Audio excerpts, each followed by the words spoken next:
구독, 좋아요, 그리고 공유까지도 눌러주시면 저에게 도움이 되겠습니다.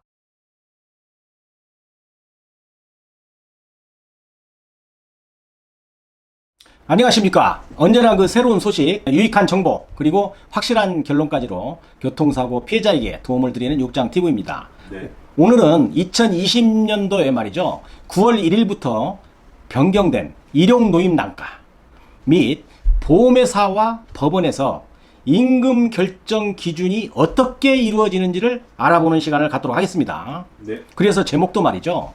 가정주부, 알바도 병원에서 한 달 입원하면 305만원 일실 수익을 받을 수 있다 라는 타이틀을 다른 거죠. 네. 네, 김 PD님. 요즘에 그 상담 내용을 보면 말이죠. 교통사고로 입원을 하였는데 그 입원 기간 동안에 내가 일을 못한 거죠. 네. 그러면 그 일 못한 것을 우리가 그 소득상실분이라고 하는데요. 이것을 어떻게 계산이 되는지를 많이 상담을 해 옵니다. 네. 특히 급여를 받는 피해자는 그래도 좀 나은 편이에요. 네. 뭐 회사에서 뭐 일정한 금액이 나오니까요. 네. 그런데 급여를 받지 않고 뭐 조그만한 자영업을 한다든가 아니면 아르바이트를 한다든가 또 네. 세금 신고를 하지 않고서 개인적으로 어떤 일을 해서 소득을 얻는다든가 이런 경우에 대해서 문의를 많이 해 오거든요. 네.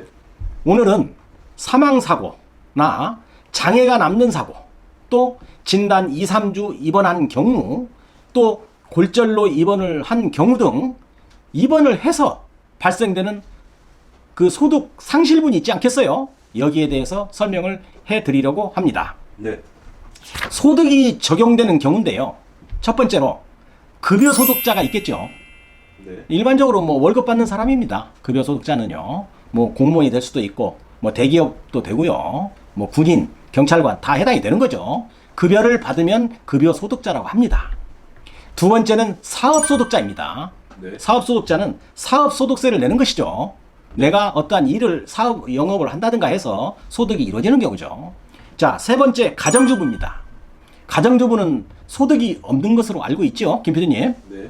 예, 법에서는 인정합니다. 이것도요. 네. 네 번째, 아르바이트도 많죠. 요즘에 그 젊은 사람들 아르바이트 많이 하죠. 네. 또 어떤 일을 해서 소득이 생겼는데 세금 신고를 하지 않는 경우도 있지 않겠어요? 네. 자, 예를 들면 뭐 와공, 뭐 철근공, 뭐 개인 운송하시는 분도 계시고요. 네. 뭐 도배, 장판, 뭐 청소하시는 분들 이렇게 조그만한 건설 현장의 인부들도 많고요. 네. 종류도 많고 뭐 다양하지 않겠어요? 네. 아, 김 PD님, 그 혹시 그 와공이라고 내가 말씀드렸는데 네. 뭔지 아세요, 김 PD님? 모르겠습니다. 예, 이게 와공이 말이죠. 네. 그 한옥 같은 데 보면 기와 올리는 데 있죠. 네. 기와 올리는 사람을 우리가 와공이라고 합니다. 네. 네. 네. 그래서 그 기와 올리는 그 한옥집을 보면 그 기와를 이렇게 층층이 다 이렇게 쌓아 놓잖아요. 네. 그 기술을 갖고 있는 사람을 우리가 와공이라고 합니다. 일당이 굉장히 세요. 네. 근데 요즘에 그 와공이 매일 한옥만 짓나요? 서울에 아파트가 이렇게 많은데. 그죠? 네. 그러니까 일이 있을 때가 있고 없을 때가 있겠죠. 네. 자, 그래서 우리가 여기다가 이제 집어넣은 거죠. 네. 첫 번째입니다. 먼저 일용노임단가에 대해서 설명을 드리도록 하겠습니다. 네. 이 일용노임단가는 말이죠. 법원에서 임금을 결정하는 아주 중요한 기준이 되는 것입니다. 네. 일반적으로 그냥 보통 인부라고도 많이 부릅니다. 네. 2020년 9월 1일이니까 며칠 지났죠? 네. 이 적용되는 일용노임단가가 말이죠. 13만 8,989원으로 인상이 됐습니다. 네. 이것은 대한건설협회에서 발간하는 개별직종 노임단가를 기준으로 하는 것입니다. 네. 해마다 2번 바뀝니다. 1월 1일 하고 말이죠. 9월 1일 두 차례 인상을 하는데요. 네.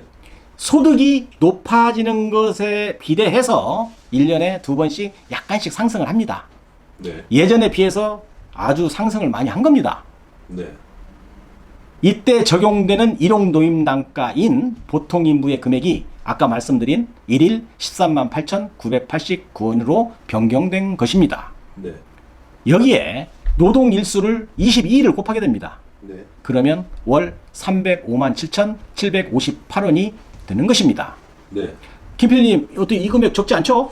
네, 그 300만 원이 넘네요. 상당히 높아졌어요. 네네.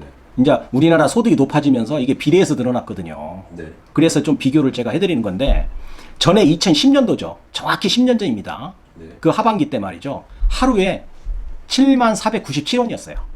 네네. 그래서 한 달로 따지면 약 한 155만 원 정도 됐거든요. 네.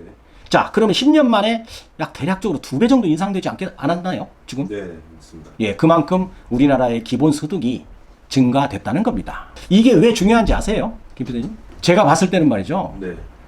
법원에서 네. 판사님이 교통사고로 입원을 하는 경우에 네.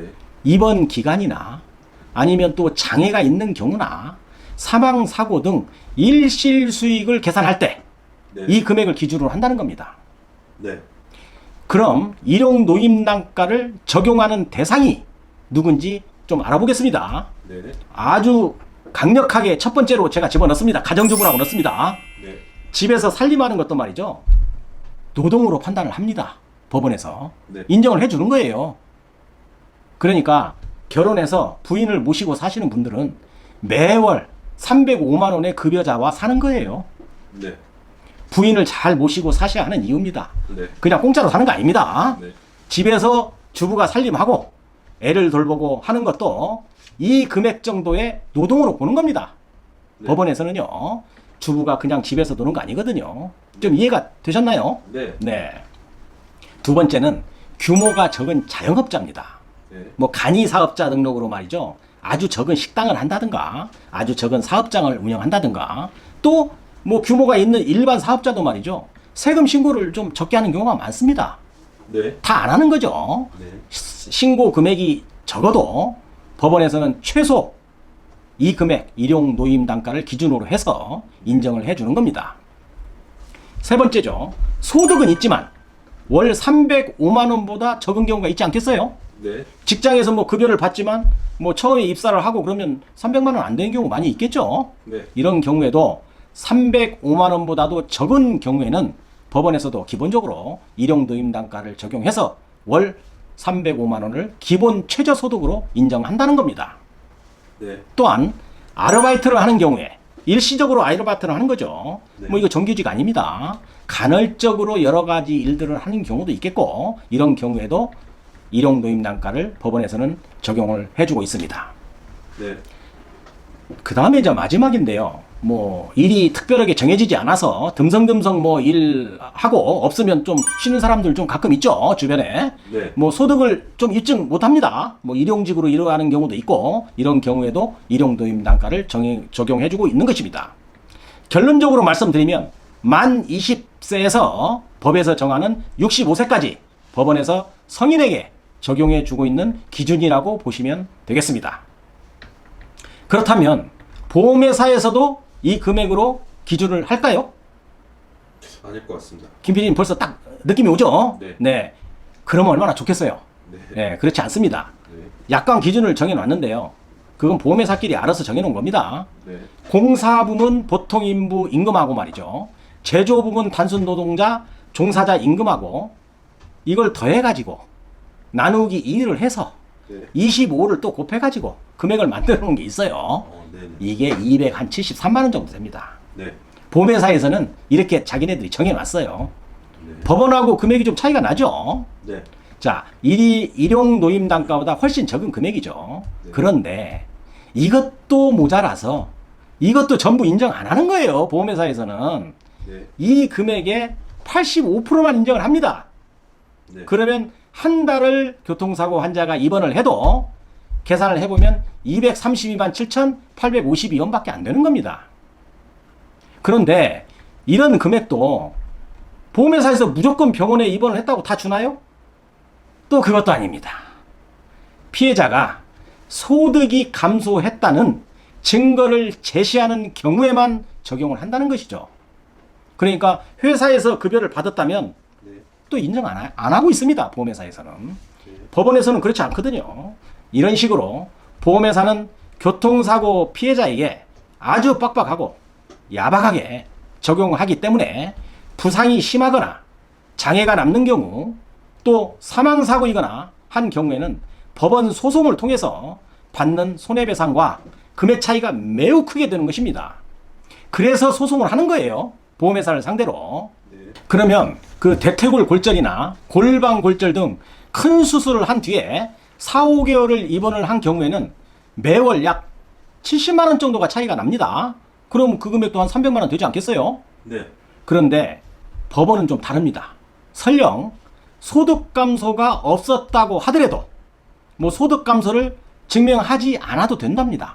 네. 통상적으로 뭐 공무원이나 공기업, 대기업, 뭐 직업군인 등 급여자는 병가를 처리해서 입원을 한다거나 출근을 하지 않아도 그 기간이 길지 않으면 월급을 주는 경우가 많죠. 네. 그래도 법원에서는 피해자가 월급을 받았어도 입원 기간 동안에 일실 수익을 인정해 줍니다.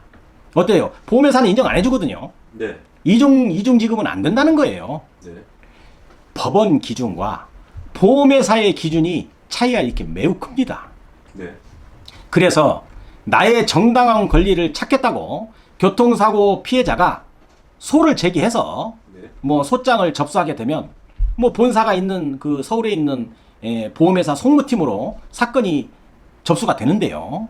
보험회사는 이때 피해자의 변호사를 선임한 사무실에 한번 연락을 하게 됩니다.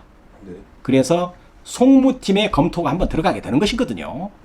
이때는 말이죠. 보험회사가 한 번 더 피해자 측과 협상을 하게 되는데 이때 소송 예판액이라고 그러죠. 약 한 85%에서 90% 이런 금액으로도 합의를 한번 제시해 봅니다. 네. 그래서 그게 또 원만하게 서로 그 소통이 되면 말이죠. 소송으로 진행하는 것을 막고 네. 또 변호사 사무실에서는 소치하를 해주고 해서 합의를 하는 경우가 많이 있거든요. 네. 자, 이것이 소치와 합의인 것입니다. 좀 생소하죠? 네. 뭐 용어가 말이죠. 이거 법률 용어니까요. 이런 것이 있다라고만 이해하시면 되겠습니다. 네. 아는 것도 힘이 됩니다. 네. 다음은 이제 급여소득자입니다. 급여소득자는 회사를 다닌다든가 뭐 공무원이랄지 어느 일터에서라도 매월 급여를 정기적으로 받고 국세청에 세무신고가 된 사람을 의미하는 겁니다. 네. 이런 경우에는 피해자의 소득이 아주 명료해서 보험회사와 별 다툼이 없어 보이시죠?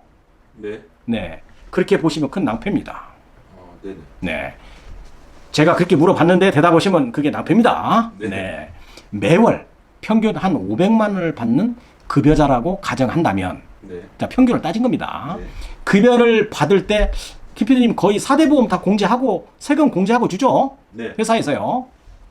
실질적으로 세금 공제 전에는 500만 원이라고 하면 네. 세금과 4대 보험을 다 정리하고 나면 한 430만 원 정도 평균 되는 것 같아요. 네. 자, 그런데 보험회사에서는 세금을 공제한 금액, 즉 430만 원을 기준으로 한다는 겁니다. 네. 근데 법원은 어때요? 뭐 4대 보험이나 세금 이런 거 공제하지 않고 신고된 500만 원을 기준으로 해서 판사님은 판결하고 조정을 해주고 있는 것입니다. 분명 차이가 많이 크지요? 네. 네. 깊이 들어가지 않더라도 법원 판사님이 인정해주는 급여는 세금 공제 전 급여고 보험회사가 지급 기준으로 잡는 급여는 세금 공제 후 급여기 때문에 이렇게 적용한다는 것만 아셔도 큰 지식이 되지 않겠나요? 네. 그럴 것 같습니다. 차이가 크죠. 자, 다음은 말이죠. 마지막으로 통계소득에 대해서 설명을 좀 하려고 합니다. 네. 별로 뭐 지루하지는 않죠, 김 교수님? 네. 네. 새로운 지식을 습득한다 생각하시고 네. 네, 즐거운 마음으로 한번 들어보세요. 네. 통계소득, 뭐 많이 쓰는 말은 아닙니다. 일반인들은 잘 좀 이해가 안 가는 경우가 있거든요. 네. 좀 설명을 좀 간단하게 해드리겠습니다. 소득은 높은데 네. 제대로 된 세금을 내지는 않고 신고도 하지 않고 이런 직업군이 많이 있지 않겠어요? 네. 뭐 예를 들어서 뭐 길거리에서 뭐 노상으로 뭐 차를 가지고 다니면서 이것저것 파는 사람도 있고요. 네. 뭐 그런 사람도 수입이 되는 일 좀 많이 있죠. 네. 또 뭐 특수직 또 이런 것도 있습니다. 네. 뭐 소득을 산정하기에는 어려움이 있는 경우에 법원에서는 통계소득을 적용하기도 합니다. 네. 가끔 판사님이 손해액을 정하는 데 있어서 통계소득을 참고한다 이렇게 말씀을 드리는 겁니다. 네. 네, 노동부에서 출간하는 고용 형태별 근로 실태조사 보고서라는 책자가 있습니다. 여기에서 직종 부분을 찾아 들어가면 뭐 미장공이랄지 와공, 건설 종사자, 특수장비 운전원, 뭐 포크레인 같은 거 이런 거 있죠. 네. 그 뭐 특수직종, 다양한 직업군의 소득이 다 정리되어 있습니다. 이 통계 소득이 이 금액을 산정을 해서 법원에 인정해 달라고 요구하는 겁니다. 이 통계 소득은 경력이 적용이 되게 돼 있어요. 네. 그러니까 어느 정도 경력이가 있느냐 이것을 금액 산정으로 이렇게 나눠 놨기 때문에 법원 판사님은 그 청구된 통계 소득을 보고 금액을 산정을 하는데요. 여튼 소득을 증명하는 방법도 있다라고 아시면 됩니다. 네. 자신이 입은 손실에 대해서 너무 억울해하거나 포기하지 마시고요. 잘 모르는 경우에는 주변의 전문가에게도 상담을 해서 적극 대응하시기 바랍니다. 어때요, 김 PD님?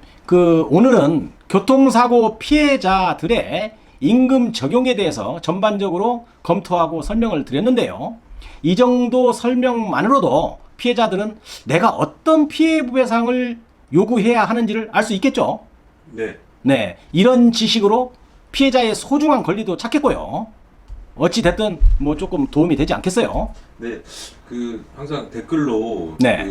뭐 소득 관련해 가지고 이렇게 문의하시는 분들한테 좀 많은 도움이 됐으면 좋겠습니다. 네, 오늘 뭐 임금 급여자 하나 아니면 일용 노인 단가, 통계 소득까지 이렇게 좀 한번 더듬어 봤거든요. 네. 오늘은 또 여기까지 하겠습니다. 오늘 또 육장 TV를 끝까지 시청해 주셔서 감사합니다. 다음 시간에도 더 좋은 컨텐츠를 가지고 여러분을 찾아뵙도록 하겠습니다. 감사합니다.